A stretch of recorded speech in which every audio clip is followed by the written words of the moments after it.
Welcome back. Let's talk about one of those words that sounds like a dirty word that we try to ignore time and time again because we feel like it's so bad that we can't possibly ever achieve or do it. Meditation. Meditation is strangely a thing that people will avoid at all costs, and it's really quite interesting. I myself am one of those people that time and time again throughout life was like, nah, not for me. No, thank you. I will never achieve this mysterious bliss. I will never achieve this heightened sense of self. I will never accomplish. And that's the problem. You're never going to accomplish anything in meditation.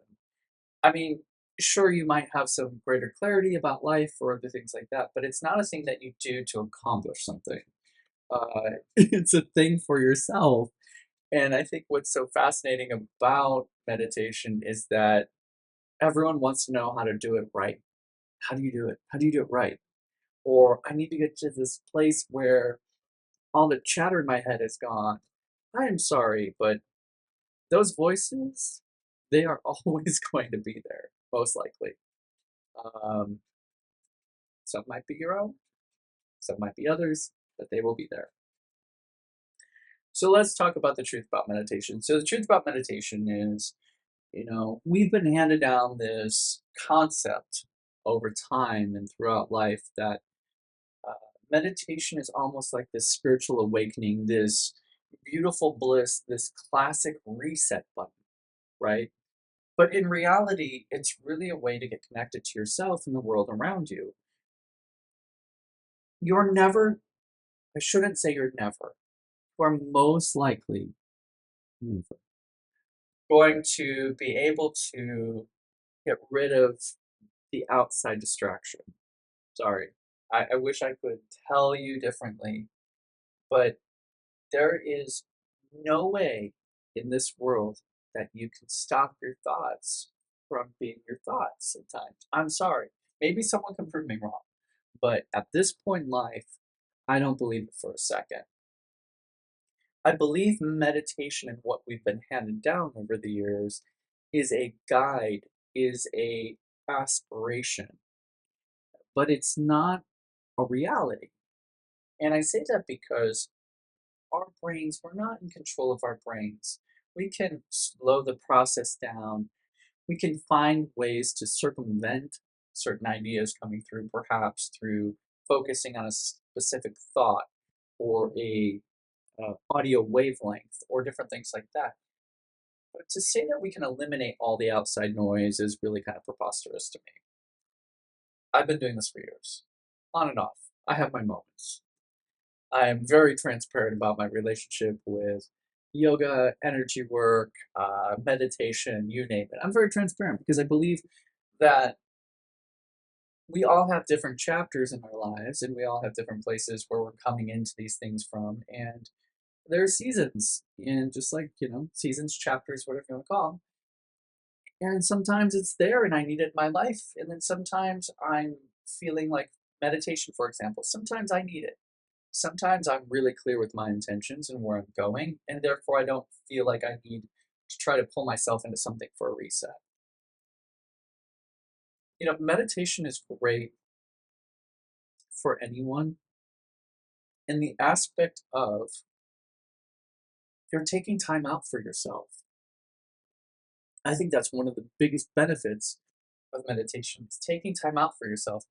Even if you were to sit there on a pillow with your legs crossed, just as an example, because it's comfier, just taking that time to close down your eyes, to connect with your breathing and how you're breathing, and listening to your body and understanding what feels good and what doesn't, and just really getting into your body, that already is a huge win to me. Learning how to calm your mind and the outside ideas, again, some of that will dissipate, but some of it will always remain. And that's why I feel like people trying to achieve this bliss in meditation never really happens. And people get disheartened by that because they feel like they didn't accomplish something, so therefore they give up. I think a lot of times what happens in meditation when we get to that place of going in inward and focusing on things is we're focusing. You're supposed to allow the space around you kind of dictate the story, right? But I think a lot of us are driven to the point of where we want to focus on something specific. And that, again, just isn't what happens the majority of the time. Unless you're some Jedi master, maybe. But the reality is you are thinking about laundry or grocery shopping or work or your significant other or, I don't know, paying bills. Or your cat scratching a scratch post beside you while you're trying to meditate. But it's okay because that's part of the process. Part of the process is learning how to deal with all of the outside chatter and constructs of life around you and immersing yourself into a place where you can be at peace. And that, folks, is daily meditation. I think if you can go out into this world and survive on the daily and have minimal anxiety or impact from your day to day, I think you're already in a pretty good place.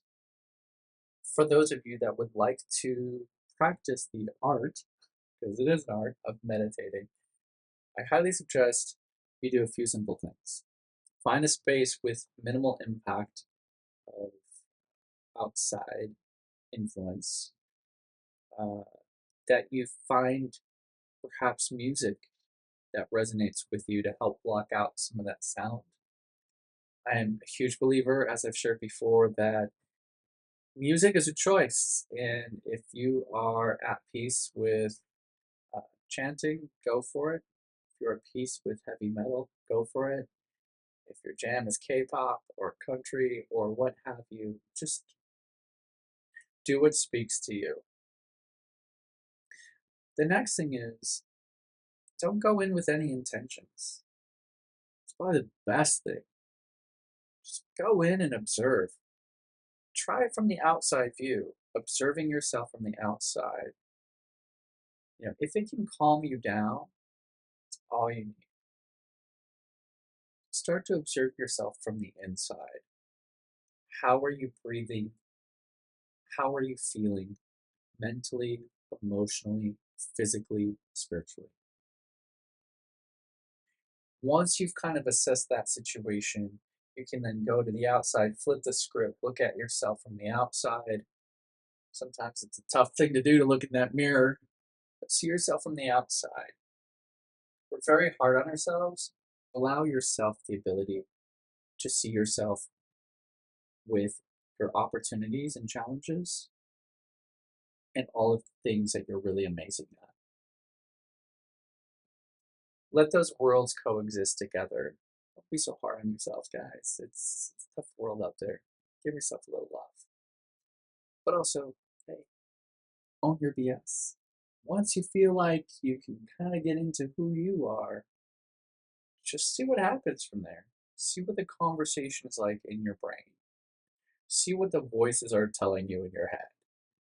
I have plenty in mind, and some are great, and we'll just leave it there. we'll just leave it. We'll just leave it there. And the final piece of meditation is forgiveness for your imperfections.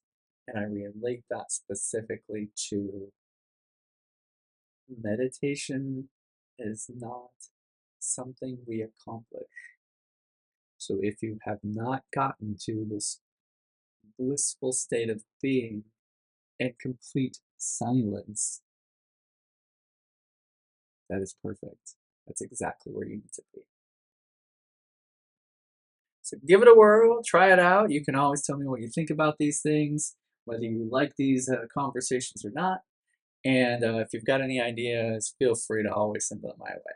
So that's it for today. Signing off. Have an awesome one. Thank you so much.